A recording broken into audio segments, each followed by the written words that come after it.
título da minha palestra é Entendendo as curvas fotovoltaicas e o processo de localização do ponto de máxima potência. Meu nome é Hugo Souro Moreira, eu sou formado em Engenharia Elétrica pela UFPA, fiz mestrado em Engenharia Elétrica pela Unicamp com o professor Marcelo Vilalva e atualmente estou no doutorado com o mesmo orientador no laboratório no leste, no Laboratório de Energia e Sistemas Fotovoltaicos. Para a palestra de agora, os nossos tópicos são curvas IV e PV, ou seja, curvas corrente, tensão, potência e tensão, a conexão de painéis série paralelo, a influência da irradiância e da temperatura, o rastreamento do ponto de máxima potência e algumas limitações que a gente vai analisar. Bom, como introdução, entender e conhecer as curvas IV e PV e como é feito o rastreamento da máxima potência é muito importante para avaliar um módulo ou sistema fotovoltaico. Porque no projeto do campus a gente instalou um pouco mais de 0,5 mega de painel em diferentes projetos, como o João Lucas apresentou, e todos esses projetos a gente tem que fazer o comissionamento. Hoje em dia a gente vê um boom no mercado fotovoltaico, um boom tanto no mercado fotovoltaico quanto na pesquisa fotovoltaica, e é imprescindível para todo mundo que trabalha com energia solar ou que estuda energia solar ter o total conhecimento tanto das curvas corrente tensão e potência tensão, quanto de como é feito o rastreamento da máxima potência. Por isso, os objetivos dessa palestra, se você ficar até o final, é apresentar as curvas IV e PV, o rastreamento do ponto de máxima potência e algumas limitações na prática. Aqui a gente tem alguns exemplos de conexões de sistemas fotovoltaicos. No nosso exemplo a gente tem módulos ligados em série, diferentes séries. Cada fila, cada linha, cada sequência de painéis conectados em séries a gente chama de string. E aí aqui a gente tem diferentes strings conectadas em um inversor. Aqui a gente tem diferentes strings, no exemplo B a gente tem diferentes strings com o mesmo número de painéis conectados em paralelo e eles conectados no inversor. No exemplo C a gente tem um painel conectado por inversor, a gente chama de microinversor, nesse caso da solução. Bom, como o nosso primeiro objetivo é as curvas IV e PV, a gente gosta de deixar claro que as curvas IV e PV é algo que acontece nos painéis. A gente, nesse caso, não entra no inversor. As curvas IV e PV são importantíssimas para o inversor, entretanto, o nosso foco, quando a gente estuda elas, são únicos exclusivamente os painéis. O outro foco da palestra é justamente a localização do ponto de máxima potência, ou MPPT, para quem já está mais familiarizado.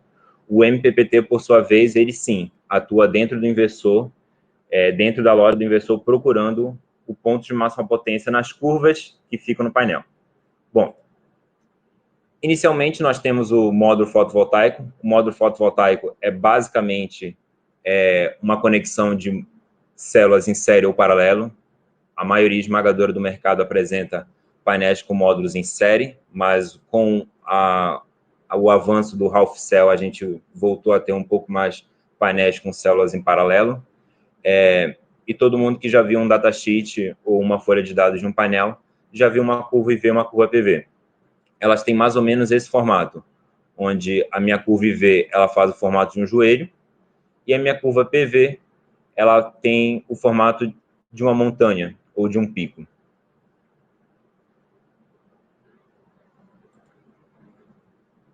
Legal. Aqui a gente tem um exemplo de uma curva IV e de uma curva PV. A gente gosta de deixar claro que elas têm características não lineares, ou seja, a gente não tem a medida, quando a gente olha para essa curva em vermelho, que é a corrente tensão, à medida que a tensão cresce, a corrente diminui. Isso num movimento não linear, no caso. A gente volta a notar que minha curva IV tem um joelho e a minha curva PV aqui um pico. E a gente vai destacar alguns pontos importantes. O primeiro aqui é o meu ponto de corrente de curto-circuito, onde eu tenho a minha máxima corrente no eixo Y e a minha mínima tensão. Minha tensão é 0 no meu ponto de corrente de curto-circuito. No outro extremo da curva IV, que é a curva vermelha, a gente tem a máxima tensão, que é a tensão de circuito aberto, e a mínima corrente. Entretanto, o meu o meu sistema ele vai trabalhar em algum desses pontos. A gente sempre fala que o módulo fotovoltaico ele é um gerador passivo. Ou seja, quando eu tenho um módulo fotovoltaico de, por exemplo, 300 watts pico, não quer dizer que ele vai me gerar naquele momento 300 watts pico. Depende das condições do ambiente. Mesmo que as condições do ambiente me permitam gerar 300 watts, por exemplo, vai depender de em qual desses pontos da minha curva IV toda o meu sistema vai trabalhar. A gente sempre acha que o painel sempre trabalha na máxima potência dele, mas ele trabalha na máxima potência dele porque o inversor tem uma inteligência para isso. Na realidade, o painel é um sistema, é um gerador passivo, então ele depende do controle do inversor para a gente ver o quanto vai ser a geração dele. Nesse caso, se ele trabalhar com a máxima corrente, ele vai ter que trabalhar com a mínima tensão, ou seja, a potência nesse produto vai ser zero. Se ele trabalhar com a máxima tensão e com a mínima corrente, o produto, nesse ponto, também vai ser zero. Se a gente multiplicar ponto a ponto da minha curva IV, a gente vai gerar a curva PV. Corrente vezes tensão é igual a potência. Então, a gente tem aqui em azul a minha curva PV. E aqui a gente acha onde é que é o nosso ponto de máxima potência, que a gente chama de Pmax, ou PMP. Nesse ponto de máxima potência, a gente tem uma tensão referente a ele, a tensão de máxima potência. Ela é geralmente 80% da tensão de circuito aberto, aproximadamente. E a gente também, nesse ponto, tem uma corrente de máxima potência. Essa corrente de máxima potência é em torno de 90% da corrente de curto-circuito. Beleza. Essa é a teoria da curva V e da curva PV. E toda vez que a gente recebe o datasheet de algum painel ou a folha de dados de algum painel, a gente nota essas curvas em STC. STC, que do inglês é Standard Test Condition, eles são condições específicas internacionais para a gente sempre levar em consideração. Então, em STC, todas as curvas, todos os testes feitos em painéis são considerados as seguintes características: 1.000 watts por metro quadrado e 25 graus Celsius. Beleza. Isso é uma condição mundial que é muito importante para todo o mundo conversar na fotovoltaica, para todos os países conseguirem se entender quando a gente analisa projetos e módulos e outras coisas. Entretanto, para a realidade brasileira, isso aqui está bem distante. A gente vai ter no Brasil 1.000 watts por metro quadrado, mais ou menos, dependendo da região, claro, mas mais ou menos ali entre 10 horas da manhã e 2 horas da tarde. Entre 10 horas da manhã e 2 horas da tarde, o meu módulo não está com 25 graus Celsius mais. Lembrando que essa aqui é a tensão de operação, não a tensão do ambiente. Então, geralmente, quando a gente tem uma irradiância nesse nível, o meu módulo já está passando de 50 watts por metro quadrado. 50 watts por metro quadrado, desculpa, de 50 graus Celsius. Uma outra condição notável é a NOCT, que é a Normal Operation Condition Test. É uma condição um pouco mais tentando trazer para a realidade, onde ele bota 800 watts por metro quadrado em 20 graus Celsius. O que também para o Brasil não é levado em consideração. O que a gente tem que entender é que a curva que a gente enxerga no datasheet, sendo geralmente STC, mas às vezes também tem NOCT, é diferente do nosso OPC, que é Operation Condition, que é realmente a condição que a gente vai ter no meio ambiente. Aqui um exemplo de como medir a tensão de circuito aberto. Eu boto um voltímetro na entrada do meu painel, assim, eu vou medir a tensão em circuito aberto, assim eu vejo qual é a tensão de circuito aberto desse painel naquelas condições. Esse teste, tanto esse teste quanto da corrente de curto-circuito, às vezes é comum quando integradores recebem um painel que vem do distribuidor. Para o de corrente de curto-circuito, a gente usa um amperímetro e curto-circuito painel para medir a corrente de curto-circuito. É importante notar que eu tenho que respeitar os limites, né, do meu voltímetro, do meu amperímetro, para não queimar eles. Legal. Então, eu tenho a minha curva IV e a minha curva PV do meu painel. Isso de um painel. Geralmente, a gente, quando faz o projeto no sistema fotovoltaico, é comum os painéis ficarem em strings, como eu apresentei logo no início, em grandes sequências de módulos conectados em série. A conexão em série é mais comum porque ela aumenta a tensão e mantém a corrente no mesmo nível. Ou seja, aqui a gente tem um exemplo, nesse primeiro gráfico, de uma conexão em série, onde eu tenho a minha linha tracejada sendo a minha curva IV de um módulo apenas. Quando eu conecto o meu segundo módulo em série, a minha curva IV aumenta na tensão e mantém praticamente o mesmo valor de corrente. Para a conexão em paralelo, é o inverso que ocorre. A tensão vai se manter e a corrente vai aumentar. Então, eu tenho aqui a minha linha tracejada, uma curva IV de um módulo apenas. Quando eu conecto dois em paralelo, eu aumento no sentido da corrente e mantenho praticamente a mesma tensão. É comum nos projetos a gente colocar vários módulos, na solução clássica, pelo menos, colocar vários módulos em série, porque a corrente do painel, atualmente, em torno de 9 amperes, já é bem próxima do limite de entrada do inversor fotovoltaico. Entretanto, a tensão de circuito aberto de um módulo, em torno de 45, 50 volts, o inversor geralmente suporta uma tensão na string de 15, geralmente até 15 módulos conectados em série. Beleza, então se eu conectar módulos em série, eu aumento a tensão. Se eu conectar módulos em paralelo, eu aumento a corrente. Outra influência que a gente tem que prestar atenção na curva IV é a influência da irradiância. Como eu disse, a gente recebe a curva IV do datasheet, nesse caso aqui, essa curva em rosa aqui, que é a de 1.000 watts por metro quadrado e 25 graus Celsius, é essa curva que a gente recebe no datasheet. Entretanto, o que a gente vai encontrar de condição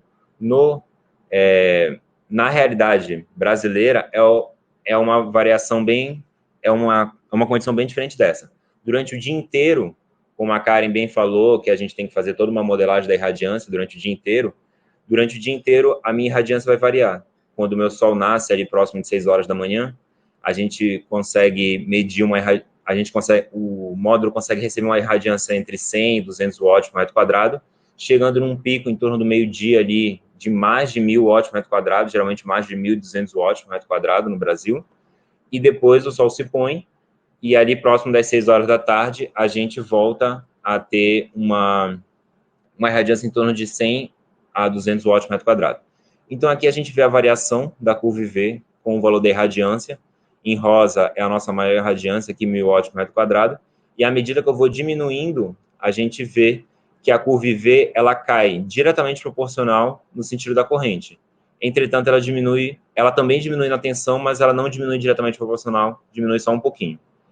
E essa aqui é a influência que a gente nota com a variação da irradiância na curva PV.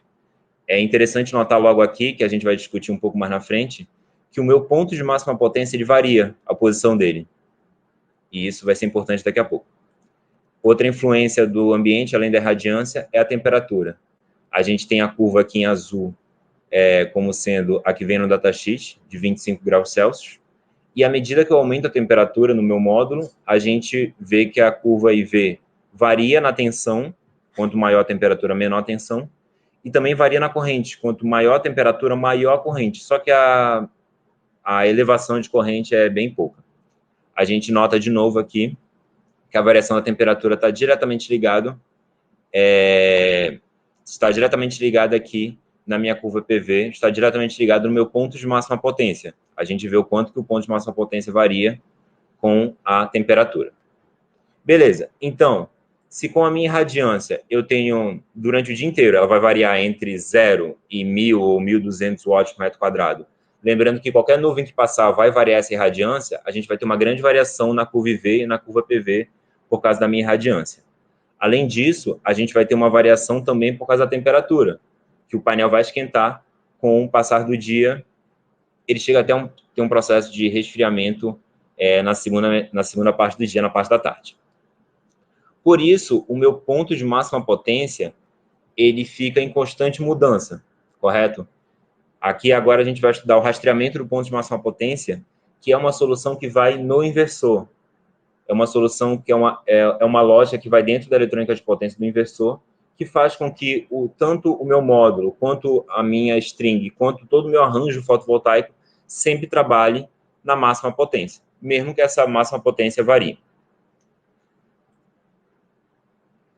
Eu vou apresentar agora o método de MPPT+, conhecido, que é o perturbe e observe.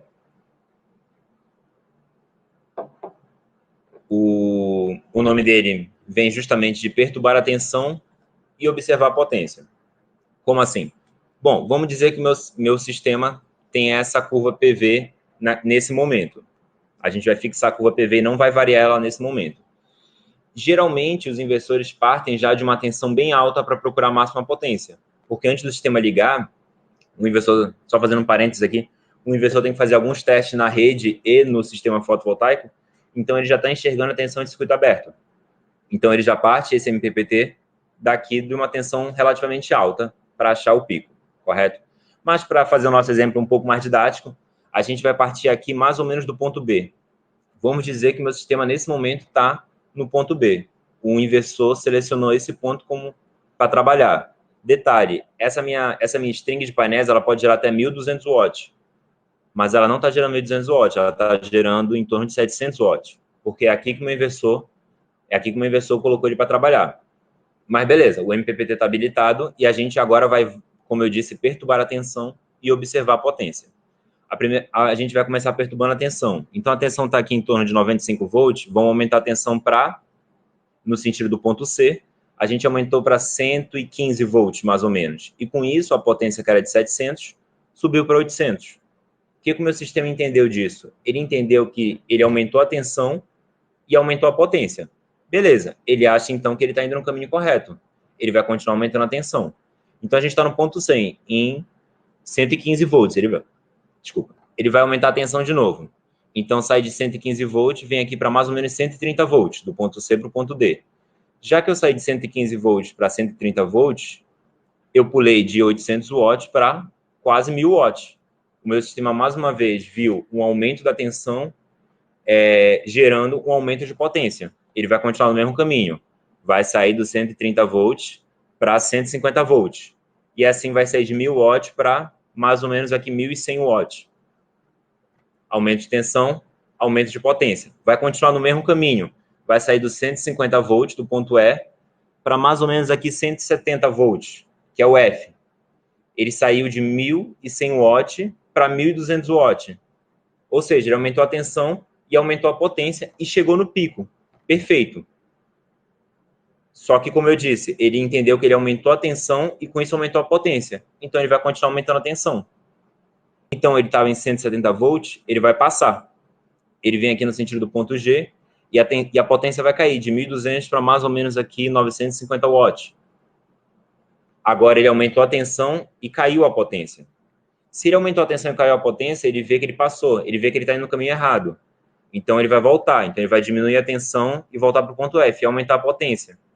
Só que aqui, do ponto G para o ponto F, ele diminuiu a tensão e aumentou a potência. Então, ele entende que ele tem que continuar diminuindo a tensão. Então, ele vai diminuir a tensão de novo e vai cair no ponto E. Só que aí vai cair a potência. Aí ele volta. O meu sistema fotovoltaico, na verdade, ele não vai cravar no ponto F. Ele não vai cravar no ponto de máxima potência. Ele vai ficar flutuando na vizinhança do meu ponto de máxima potência. Para quem tem um sistema fotovoltaico conectado, para quem é um instalador e vê o sistema do seu cliente funcionando, nota que a potência no monitoramento, ela não é cravada, ela fica variando. 1.200, 1.150, 1.200, 1.100, 1.200, 1.150 watts. Justamente porque o MPPT está atuando, e o MPPT não crava no ponto de máxima potência. O MPPT, ele trabalha na vizinhança do ponto de máxima potência. Hugo, então por que eu não crio um MPPT para cravar? Por que eu não crio um MPPT para ele entender que ele foi, vamos dizer que ele foi no G e no E várias vezes, e ele entender que é o E? E ele entender que o ponto máximo é o F. Justamente porque essa curva PV vai variar com o tempo. Justamente porque essa curva PV vai variar tanto com a irradiância quanto com a temperatura. Então, qualquer variação que tenha na minha curva PV, o meu sistema, como ele está sempre variando na vizinhança, ele vai conseguir rastrear um novo ponto de máxima potência. Caso ele crave no mesmo ponto, é bem possível que ele se perca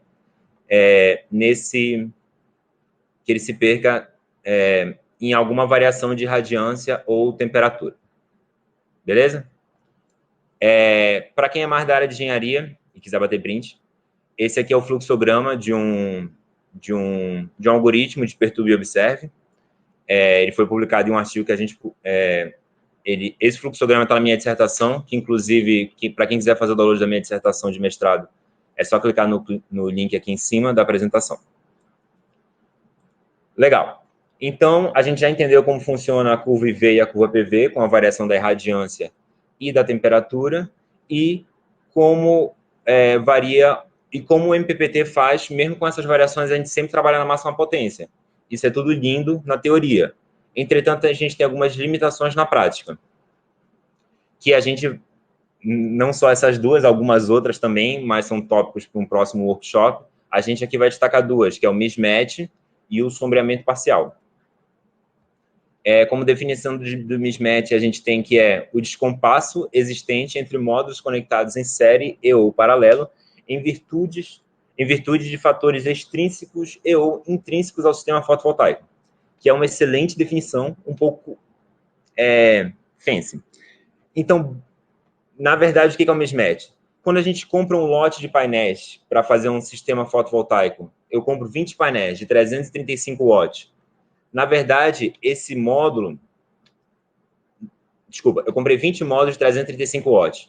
Na realidade, nem todos os 20 módulos vão vir com a mesma potência. Na verdade, é uma grande raridade que todos os módulos venham com a mesma potência. De acordo com a norma, se eu não me engano, eu posso confirmar isso depois, pode ter uma variação de mais ou menos 5% na potência que está no catálogo. Então, eu vou receber módulos de 335 watts, 334, 333, 340, 330. Existe uma pequena variação. Essa variação de potência entre os módulos é um mismatch, que isso na hora da entrega. Que depois, com o passar do tempo, o módulo ele sofre influências como perdas LID e PID, para quem é mais da área, que esse mismatch aumenta ainda mais, correto?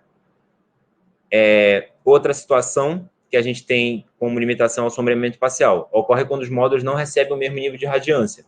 Ou seja, o Daniel respondeu aqui no chat, é menos 5% até mais 10% de acordo com a norma do Inmetro. No meu sombreamento parcial, o que eu tenho? Eu tenho uma sombra no meu sistema. Então, eu tenho aqueles meus 20 módulos todos recebendo 800 watts por metro quadrado naquela condição e, de repente, eu tenho um módulo que está recebendo sombra ou de uma chaminé, ou de uma construção vizinha, ou de um jornal que voou e ficou preso no painel, ou de uma nuvem que está passando, e aí eu não tenho mais todos os meus módulos recebendo a mesma irradiância.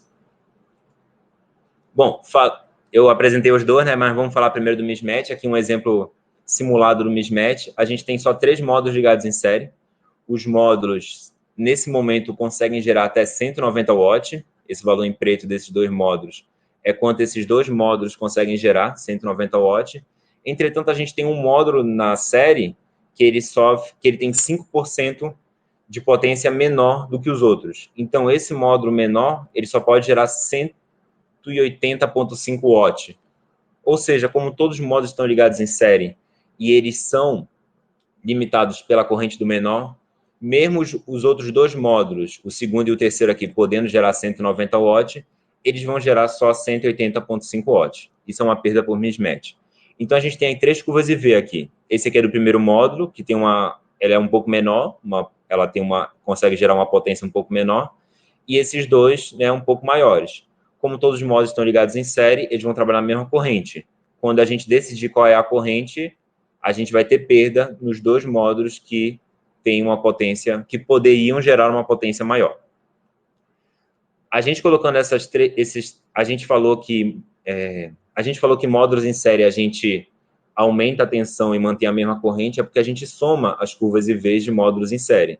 Então, a curva IV resultante desse mismatch seria uma curva, desses 3 módulos, seria uma curva com esse formato, em que a gente tem um pequeno joelhinho a mais aqui, e é nesse ponto aqui que o sistema vai trabalhar.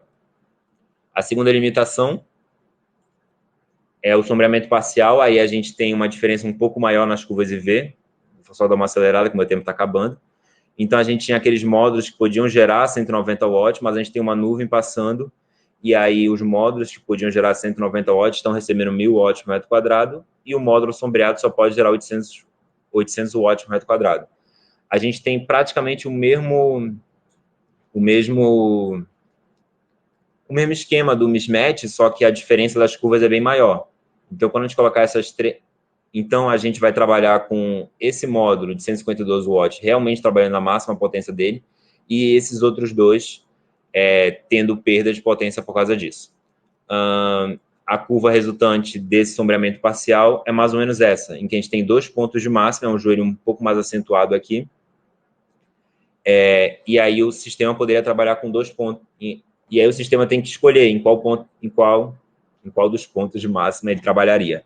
Existem algumas soluções para esses tipos de problemas, como a solução MLPE, que é sistemas de eletrônica de potência a nível de módulo, como otimizadores e microinversores, e também MPPTs mais inteligentes, que detectam que você está numa condição de sombreamento e resolvem, de certa forma, amenizam esse problema. Isso são temas muito estudados pelo nosso laboratório, a gente adora esse tema, esses dois temas, e, entretanto, são apenas assuntos para o nosso próximo workshop, com certeza a gente vai trazer. Como conclusão da minha apresentação, que eu já estou estourando o tempo, todos os módulos, strings e arranjos apresentam curva IV e PV. Todos os módulos apresentam. E essas curvas IV e PV variam o dia inteiro, de acordo com as condições climáticas, de irradiância e temperatura. A irradiância e a temperatura influenciam diretamente a posição do ponto de máxima potência. O rastreamento do ponto de máxima potência, ou MPPT, que eu não traduzi, MPPT vem da sigla do inglês, né, que é Maximum Power Point Tracking, ou seja, rastreamento do ponto de máxima potência. O MPPT é dinâmico e fica constantemente procurando o local para a máxima produção de energia. E a gente também viu que o Perturba Observe é o método mais utilizado de MPPT, só uma conclusão que eu esqueci de colocar no slide, que também a gente viu, né, algumas limitações na prática que realmente acontecem em sistemas conectados, na vida real mesmo, que a gente vai abordar melhores soluções nos próximos workshops. A próxima palestra também é sobre comissionamento. O Elson vai falar bastante de mismatch, eu acredito. Aqui são algumas leituras sugeridas, né? Para quem quiser bater o print. Para quem gosta de ler o livro do meu orientador, o professor Marcelo Villalba, é muito bom. A minha dissertação de mestrado, que o link até ainda agora, para quem apertou, estava disponível. Um artigo técnico sobre sombreamento parcial na internet e um artigo acadêmico para quem é mais da área acadêmica. Nesse artigo aqui a gente debateu bastante tanto a utilização do Perturbe Observe e do condutância incremental. O condutância incremental é outro método de MPPT. Eu peço desculpas por estourar o tempo, eu agradeço a atenção de todos e a paciência. Seguem os meus contatos aí de e-mail, LinkedIn, Instagram e ResearchGate. Muito obrigado, viu? Eu sou fã do trabalho do Hugo, né? O Hugo tem um trabalho muito interessante sobre MPPT. Um trabalho bem grande, por sinal, ele esperando testou os moderadores ficarem online. Está me escutando? E aí, João, tudo bom? Então, eu estava dizendo que eu sou fã do seu trabalho, né? Muito, muito bom o seu trabalho. O Hugo testou diversos métodos de MPPT no mestrado dele, experimentalmente, inclusive.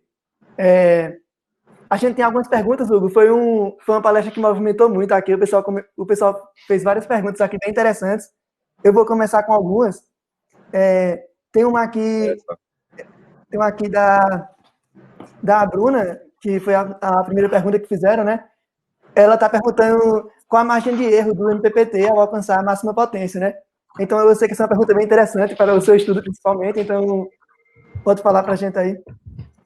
Levando em consideração o MPPT tradicional, levando em consideração que o meu sistema não tem sombreamento parcial e ele não sofre forte mismatch, o MPPT atualmente no mercado, nos inversores, tem uma margem de erro bem pouca. Ela deve ter uma eficiência de 99% para cima, de sempre puxar 99% da máxima potência. Deixando claro que essa aplicação comercial, ela tem essa eficiência para sistemas que não sofrem sombreamento ou mismatch muito forte. Certo. Hugo, tá me ouvindo? Estou ouvindo. Então, primeiramente, parabéns pela sua apresentação. A galera aqui no público Curtiu bastante. Parabéns pela didática, como sempre. Obrigado. O engenheiro Max Mauro tem a seguinte pergunta. Os inversores, a tensão MPPT geralmente é menor que a tensão máxima de entrada CC. Por que isso ocorre? Tá. O que o engenheiro está falando é que quando a gente vai ver o datasheet do inversor, a gente tem um nível de tensão máxima suportada pelo inversor. Vamos colocar aqui 500 volts.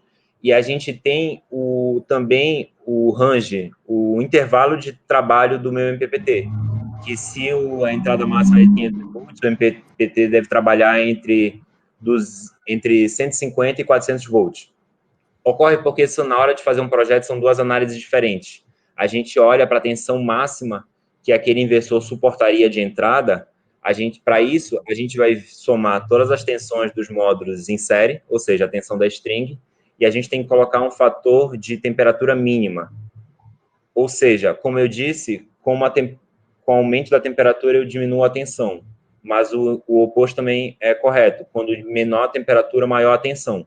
Então, às vezes, a gente vê instaladores conectando string de até 480 volts e o limite do inversor é 500 volts. Na teoria, ele está dentro.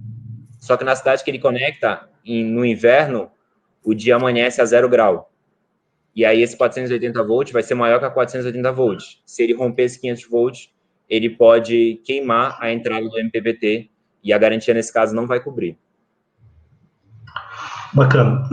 Para finalizar as perguntas, tem a pergunta do Alexandre Teodoro. Ele pergunta o seguinte: como é feito esse aumento e diminuição de tensão para encontrar pontos de máxima potência? É através de chaveamento interno do inversor? Certo. Como é feita essa variação da tensão de entrada no painel? A gente tem, geralmente, inversores, falando um pouco mais da eletrônica de potência, com projetos em que eu tenho um conversor CC-CC e um conversor CC-CA conectado na rede. Eu tenho a tensão da minha rede fixa no CA. Então, o link DC, que é o link que fica entre o conversor CC-CC e o conversor CC-CA, ele também vai ser fixo. Vai ser a primeira coisa que o inversor vai fazer, vai ser carregar o link DC quando ele é conectado na rede. Com a saída do meu conversor CC-CC fixa, que é o link DC, com a variação do Dutch Cycle, do ciclo de trabalho do meu conversor CC-CC, que, como ele já me respondeu, é por chaveamento, eu consigo variar a minha tensão de entrada no meu conversor, ou seja, a tensão que eu vou aplicar nos meus painéis. Ficou um pouco confuso, mas essa é a resposta. Para complementar, Hugo, rapidinho, se você for olhar de modo mais ir para dentro da parte matemática, modelagem, né, o MPPT, basicamente, ele é o teorema da máxima transferência de potência. Então, quem quiser saber mais sobre isso, se você for procurar livros de circuitos elétricos, tem um assunto que ele chama de teorema da máxima transferência de potência, que é quando você tem duas resistências, e é isso que o conversor faz. Então, quando você aplica esse teorema, é o MPPT que você está aplicando. Escreve isso que tu falaste no chat para o pessoal pegar esse nome aí da máxima potência. Da conversão da máxima potência.